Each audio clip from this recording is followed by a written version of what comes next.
If the ancient Greek gods returned today, they wouldn't need temples. They'd own skyscrapers, satellites, and social media. Their altars would be stock exchanges, data servers, and ocean oil fields. And their followers wouldn't pray, they'd subscribe. Because Olympus isn't above the clouds anymore. It's asterisk in asterisk the cloud. Welcome to Pantheon, where myth meets the modern world. Today, we're asking something few have dared to imagine. If Zeus, Poseidon, and Hades lived among us, how would they rule the 21st century? Would they still be gods? Or would they be CEOs, billionaires, and world leaders, wearing custom suits instead of togas? This is the rise of the modern Olympus, a world where divine power is disguised as influence, and where the myths we thought we left behind are quietly running everything we see. First up, Zeus, the CEO of the sky. Picture him stepping off a private jet, a subtle lightning bolt tattooed on his wrist, camera flashes exploding like thunder as he strides into his penthouse office. He's no longer king of Olympus, he's king of Wall Street. The sky he rules is filled not with storms, but with satellites, aircraft, and the constant stream of signals that run our modern world.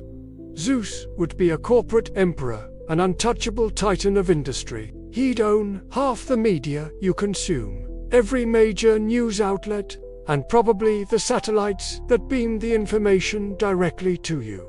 His lightning bolts wouldn't be forged by Hephaestus. They'd be press releases that send shockwaves through the markets. One word from him, and entire industries would tremble. His influence would be so vast, he'd be the invisible hand guiding global politics, starting and stopping conflicts with a single phone call. In the boardroom, his temper would be legendary. Assistants would whisper, and executives would flinch. Because Zeus doesn't do teamwork, he commands obedience. Every thunderclap of his voice during a meeting would echo with his insatiable need to control, to dominate, to rule. He'd surround himself with lesser gods and goddesses, not as family, but as his executive board. Apollo, his charismatic head of marketing, spinning narratives and controlling public perception. Athena, his shrewd chief strategist, turning every challenge into a calculated victory. But here's the catch. In our world, Zeus's downfall wouldn't come from a rebellion or a war with other gods. It would come from exposure. A leaked email, a journalist's damning article, a viral clip of him losing his temper, or a single whistleblower daring to show the public what's really behind the clouds. Even a king can't hide his lightning forever in an age of constant surveillance. Now, if Zeus rules the air, Poseidon rules the flow of water, energy, global trade, and even information.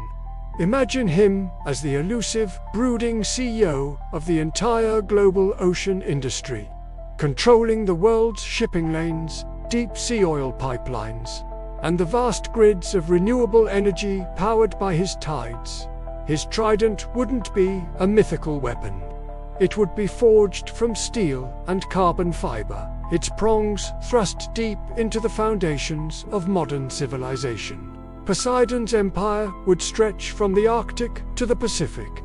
He'd appear on magazine covers as the billionaire of the blue planet, a visionary hailed for harnessing the ocean's power.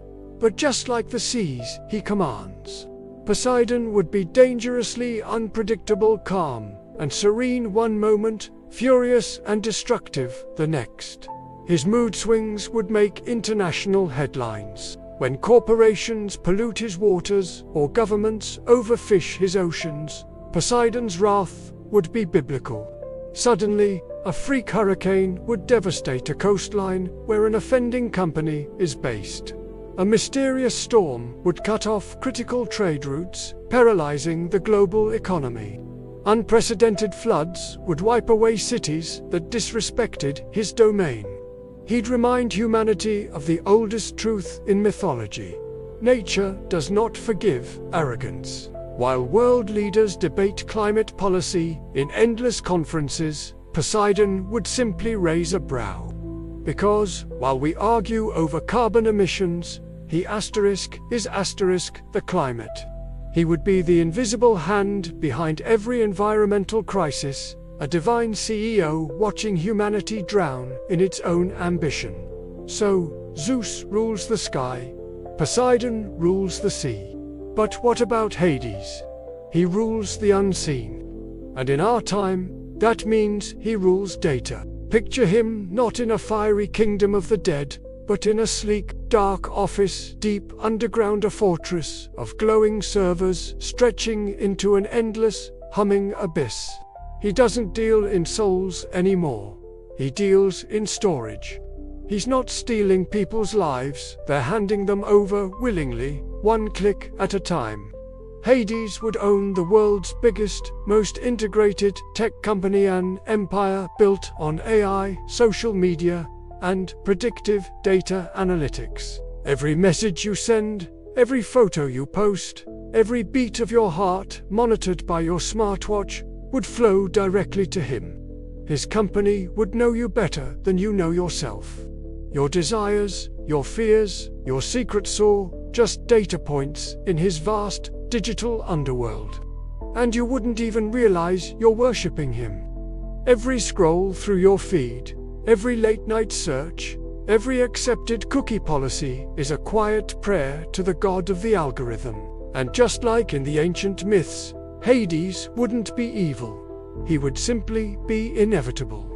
He's the one who keeps the system running quietly, efficiently, invisibly. He doesn't need to be flashy like Zeus or destructive like Poseidon. His power is subtle, absolute, and permanent. The only difference: in ancient times, you entered the underworld after death.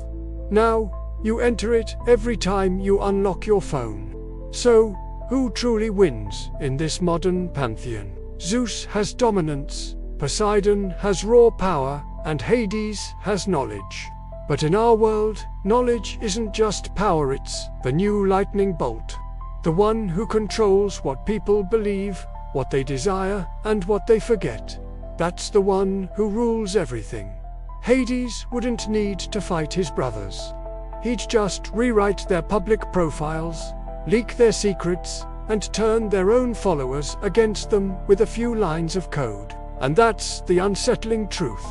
Because the gods haven't disappeared, they've just changed their clothes. They are the CEOs, the media moguls, the influencers, and the world leaders, each one representing the same primal forces that have shaped humanity for thousands of years: power, greed, control, and fear.